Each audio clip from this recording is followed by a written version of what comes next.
The religion of the future will be a cosmic religion. It should transcend personal God and avoid dogma and theology. Can you feel it? A sort of anticipation growing stronger and stronger? Another way of putting it is time is speeding up. I've heard that discussion for a while now. I know most people have felt it at some point, maybe while watching the news or perhaps something in their own lives. Something big is about to happen. You can see signs of it all over the world. Revolutions rapidly spreading across the Middle East, protests occurring in America and Europe. Earthquakes are devastating the world, like in Japan, Myanmar, and Greece. The global economy is failing so hard that it looks like we're looking forward into a global recession, the likes of which makes the 30s look like a cakewalk. Not to mention that if global warming doesn't put our planet into an ice age, we're going to kill ourselves from overpopulation for sure. And using the rate of doubling, we definitely don't have the resources to survive the way we are for maybe a little over 10 years. Yet, despite all of these things, we're about to learn something amazing. It's something that will transform the Earth into something completely different, something incredible and beautiful. Many people across the globe have learned about this, and they've applied it to themselves and witnessed marvelous changes. Others have dedicated their lives to talking about it, to teaching it. I'm someone who's still exploring it, and I want more people to talk about it with. Mind, body, spirit. This is the sacred trinity that allows us life on Earth. Without even one of these three, we could not function properly. Yet, in today's world, we only really truly understand two of the three.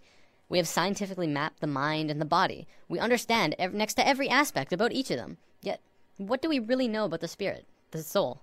What is it? Where does it come from? For centuries, religions have been the primary source for answers pertaining to the soul, but they're not concrete. Many different religions have a different answer and ideas about how things work on this level. Recently, however, a discovery was made, which led to new discoveries and further discoveries. These incredible insights went largely unnoticed by the global community, and while governments and secret services of the world acknowledged them, it wasn't something that really got to the masses. Today, this information is still slowly coming out, and I'm going to share it with you.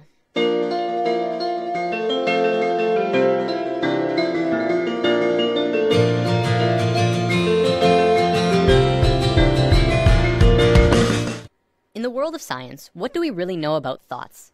We know we can measure them. By hooking up scanners, you can measure the frequency that are emitted when you think them.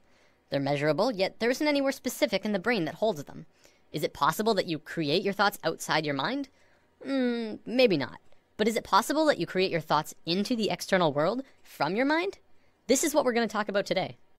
Have you ever had a moment where you knew exactly what someone else was going to say, about 2 or 3 seconds before they even started talking? Do you have a shared connection between a loved one or a pet, where you can always tell exactly how the other is feeling, or what they're thinking of, even if they're not really around? Have you ever met someone that you really got bad vibes from, and your intuition turned out right? We've all had experiences like these, at least a few times, some many more than others. There are even a few people who can kind of tap into this experience quite easily. I believe one of the terms for it is psychic. Let's say for the sake of discussion that when you think of something, anything, it appears right in front of you. No, not physically, but let's say it appears in a different realm that's in and around all of us. We'll just assume for now that it's not something that we're consciously aware of, and it's something that we're going to discuss later on. For now, let's just call it the thought realm. When you're doing something, you start by thinking about it. Whether you're building a pool in your backyard or making a sandwich, you have to have thought of it first. Even the subconscious thoughts for things like walking and breathing. This shouldn't be anything new to us. We think of things before we do them, even if it's a split second before them. This is just how we function, and our physical actions match the thoughts that we've created. You might say that you move through your thoughts, turning non-physical ideas into physical actions. When an inventor gets an idea, this idea can quickly spread throughout all of his colleagues and friends. Ideas and thoughts are spreadable. Multiple people can hold on to the same idea at once, allowing them to grow and develop further. In this scenario, don't think of thoughts as separate, but as a whole that everyone is latching onto. Of course, because we can't physically see this realm of thoughts, we can't tell exactly what the original idea was, only the interpretation that they describe using functions like speech and body language, as well as our own intuition, which is how thoughts connect to each other. Because of this, we add a bit of our own creation to the mix, our own spice, while still working towards the same common goal. A social gathering is another good example of this at work too. People gathering together because they share the same ideas, thoughts, and emotions as the rest of the people there. An example could be a college course on architecture. People interested in architecture would attend the course because they share the same interest mentally. This shouldn't be anything mind-blowing. It's our day-to-day lives, just from a different perspective. Even if you're using something that someone else made, you're still creating this experience for yourself. You manifested that iPad or house or whatever into your experiences. So with thoughts connecting with other thoughts comes our first big realization. This new understanding of how intertwined we truly are, we are not only connected in the physical realm, but in a mental and spiritual way as well.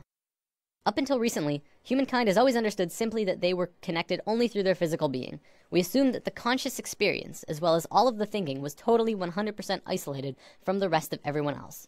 The fact is, we're not. We are so connected with each other, it's almost impossible to believe. Think about almost every creature on Earth. What do we really know about the bond that connects them? Geese are able to travel long distances, switching who flies in front like clockwork. Many fish swim in large schools, and we know that they don't have a form of verbal communication. Our pets are able to communicate with each other without speaking. Yet, it's like they know what each other are feeling and connect in a very amazing personal way. Almost every observable creature on Earth has this connection with at least their own species, if not others. We as humans are the next step in life, but that doesn't mean we don't have this connection. What's to say we're not also connected to each other in this way? We've been out of touch with ourselves for an incredibly long time now, and we are growing increasingly disharmonic. Now, thoughts being created are just the tip of the iceberg. The real interesting part comes when you look at emotions. Emotions are much more powerful than thoughts. Emotions pull on you. They control your actions. They guide you throughout your life. It's not your thoughts that control where you sit in a class or on a bus, but it's if you like that girl or you think that guy smells. When a couple is together, it's their emotions that keep them tethered. Same with if they're fighting, it's their emotions that break them apart. You watch TV shows that you enjoy. You hang out with friends because you have emotional bonds with them. Now, this applies on a smaller scale too. Do you ever have a morning where you wake up grumpy and stub your toe and think, oh, this is just going to be one of those days, and find that the entire day afterwards just goes terrible and just everything goes wrong? What about the days when you wake up excited and happy and ready to go? Your whole day is just excellent in all of the right ways. Even if something bad does happen, you're less affected by it because you're in such a good place emotionally. The reason these differences in how your day goes is because of your emotional state. People like to think the world will go on exactly the same without you, but it really won't. People interact differently with other people, and everyone would have a completely different experience if you were not there. Imagine this scenario. There's a bully in a playground who's looking for someone to beat on. There's kids playing sports, kids skipping rope, kids on the swings, and then off to the side there's one boy sitting in the grass watching the rest of everyone play. He doesn't feel like anyone else will want to play with him, so he sits apart from the group. The bully instantly knows where to go, and the circle of hurting begins. See, it's through the feeling of being vulnerable that you become vulnerable in the physical. If the boy had walked outside for recess and told himself, I can fit in, he would probably be playing sports right now. This applies to the bully as well. He didn't have anyone else to play with, probably because of some insecurity, mental, that led him to need to hurt others. He thinks he's doing good for himself by hurting the boy, except he's really just hurting himself long term. You can look into society and see a vast amount of evidence to support it too. The people who are most successful are those who talk most of success. Those who speak most of illness have it. Yes, illness is also a creation of yours. If you have a low immune system, it's because of you. Typically, we like to blame things on the virus going around or our own immune systems, but the way that we become susceptible to them is from inside, whether that there's some ongoing negative energy or some bad feeling that we allow into ourselves. We can heal ourselves also, but I'm going to save healing for another video. There's only one thing that becomes apparent from this understanding. You create your own reality. We are 100% responsible for the situations that we find ourselves in, the things that happen to us, good and bad. Throughout history, we've always played the blame game. It's his fault I didn't get the promotion. It's her fault I couldn't go to the game. It's everyone else's fault. I'm so depressed. Whatever it is, and this may be the hardest thing to truly get, it's your fault. Your happiness, your sadness, your fears, and your fortunes. Every single experience of your life on Earth was because of you. Many of us have heard of this thing called the law of attraction, which talks about something similar to this, but talks more about evidence and not much about this thought realm. Over the entire world, people have written in to tell of their amazing stories, where they've really focused on having what they wanted, and got it through miracles and coincidences. This is but a small piece in the vast ocean of the internal world that I'll be talking about. It is, however, very real, and you can literally change everything in your life by willing it so.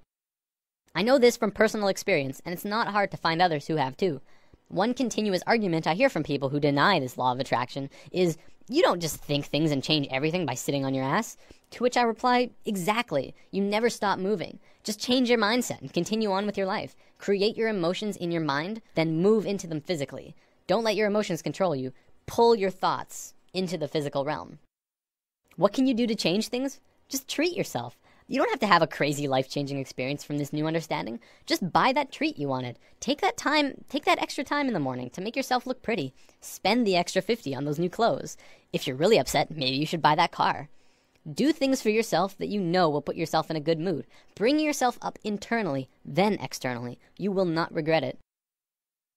I want to bring up one more thing before I run out of time. There was a scientist in Japan a few years back who made an incredible discovery, but one that also went largely unnoticed or recognized by the global scientific community. Dr. Masaru Emoto discovered that by putting words on a side of a glass of water and freezing the water, you could change how the water would freeze into crystals. On a jar that said, "I love you," this is how the water crystal froze. On a jar that said, "You make me sick, I want to kill you," it froze like this. If thoughts can do that to water, just imagine what thoughts can do to us. Well, looks like I'm about out of time for today. Before I go, I want to leave you with words to sit on. For anyone who is looking for direction right now. You can have, do, or be anything you want. Namaste. Thanks for listening. There's nothing you can do that can't be done. Nothing you can sing that can't be sung. Nothing you can say, but you can learn how to play the game. It's easy.